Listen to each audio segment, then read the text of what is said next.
এখন এই যে গুম কমিশনের রিপোর্ট এবং তাদের প্রতিদিন ভিকটিমদের সাথে যে ইন্টারভিউ, আমাদের আন্তর্জাতিক অপরাধ ট্রাইব্যুনালের তদন্ত সংস্থার তদন্ত যে রিপোর্ট, এইটার ভিত্তিতে কি রিপোর্ট হতে পারে না যে কি ভয়ঙ্কর ছিল সেই আয়নাঘরগুলো, কিভাবে মানুষকে গুম করে রাখা হয়েছে, কিভাবে টর্চার করা হয়েছে, কিভাবে তাদেরকে এক্সিকিউট করা হয়েছে।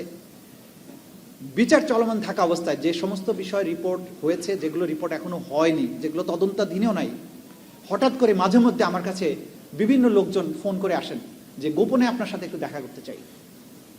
তা আমি জানি যে অনেকে এরকম কথা বলতে আসবেন, অনেকে এসছেন দেখা করে। তো যে বিষয়গুলো নিয়ে আমরা কাজ করছি, দেখা গেল তার বাইরেও উনি যখন একটা নিরাপত্তা সংস্থায় বিভিন্ন বাহিনীতে দায়িত্ব পালন করেছেন, তিনি বলেছেন, স্যার আমি এই জিনিস দেখেছি, কিভাবে আমাকে নিয়ে গিয়ে 3 জন যুবককে তুলে নিয়ে আমাকে বলা হলো পদ্মা নদীর ওখানে মাওয়া ঘাটে তুমি থাকবে, তুমি তাকে স্পিড বোট সাপোর্ট দিবে। স্পিড বোট সাপোর্ট দিতে গেলাম, নিয়ে গেল তো আমাকে সহ 3 জন 21-22 বছরের ছেলেকে নিয়ে গেল চাঁদপুরের মোহনায় গিয়ে প্রথম একদম ভিকটিমকে চোখ খুলে বলল যে তুমি একে গুলি করো। সে অফিসার বলল আমি গুলি করতে পারবো না। এই ছেলেটার দোষ কি? বললে আমি তোমাকে বলছি এটাই কি যথেষ্ট না? বলছে না, এটা যথেষ্ট নয়, আমি এই ছেলের অপরাধ না জেনে তাকে আমি গুলি করে হত্যা করতে পারবো না। তখন সে প্রচন্ড গালাগালি করে তাকে মাথায় গুলি করে দিল এবং তারপরে লাথি মেরে, তখনও পেট কাটা শুরু হয়নি, মাঝে মধ্যে হয়তো পেট কাটা করতো কিনা জানি না, একটা ইটের বস্তা বেঁধে আবার তাকে ফেলে দিল। দ্বিতীয় ছেলেটিকে মারার সময়ে উনি বলছেন যে তখন আর পিস্তল ব্যবহার না করে ওকে কাছে টেনে নিয়ে একটা ইঞ্জেকশন বের করলো পকেট থেকে বা ব্যাগ থেকে, ইঞ্জেকশনটা দিল। ছেলেটা তখন এরকম গো গো করতে করতে করতে করতে কাঁপতে কাঁপতে সে মারা গেল, ওকেও ইট বেঁধে ফেলে দিল। তৃতীয়টাকেও ইঞ্জেকশন না দিয়ে আবার গুলি করলো।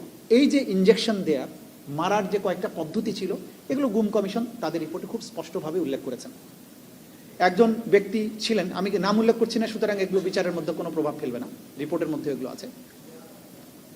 যে ধরে নিয়ে প্রথম যে সাদা পোশাকে আসতো, এসে প্রথমে পেছন থেকে তাকে, তো অনেকগুলো ধাপ ছিল। প্রথম ধাপ ছিল মনিটরিং, টেলিফোনে মনিটর করতো, তার সোশ্যাল মিডিয়া মনিটর করতো, তার অবস্থান নির্ণয় করা হতো।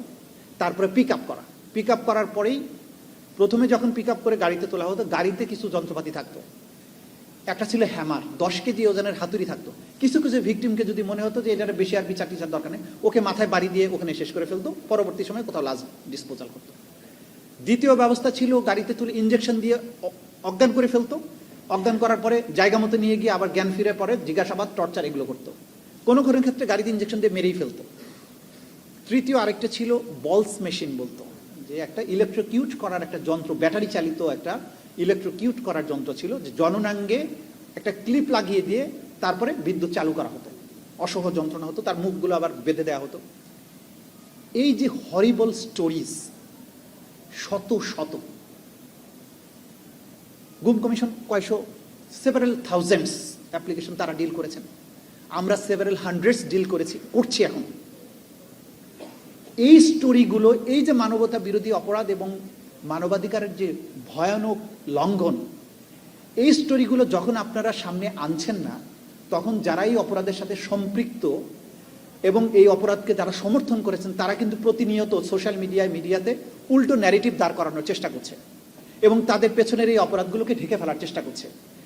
যে মানুষগুলোর পরিবারের সদস্যরা ফিরে আসেনি অথবা যারা সার্ভাইভার, তাদের এই গল্পগুলো যদি না আসে এবং এগুলো সঠিক বিচার না হয়, নতুন করে মানবাধিকার কমিশন করলে ফিউচার হয়তো অনেক কিছু রোধ করতে পারবেন, কিন্তু পেছনের এগুলোকে আইডেন্টিফাই করা, বিচার করা, আসামিদেরকে সঠিক পাওনাটা বুঝিয়ে যদি না দেয়া যায়, বাংলাদেশে মানবাধিকার আলোচনা করে লাভ নেই। তো আবারও যখন এই গভর্নমেন্ট একটা সময় যখন আরো খারাপ সময়ের মধ্যে যাবে, তারা মনে করবে পদ্ধতিটা তো ভালোই ছিল, তো ওনারা যেহেতু করে পার পেয়ে গেছে, আমরাও শুরু করি, হতেই পারে।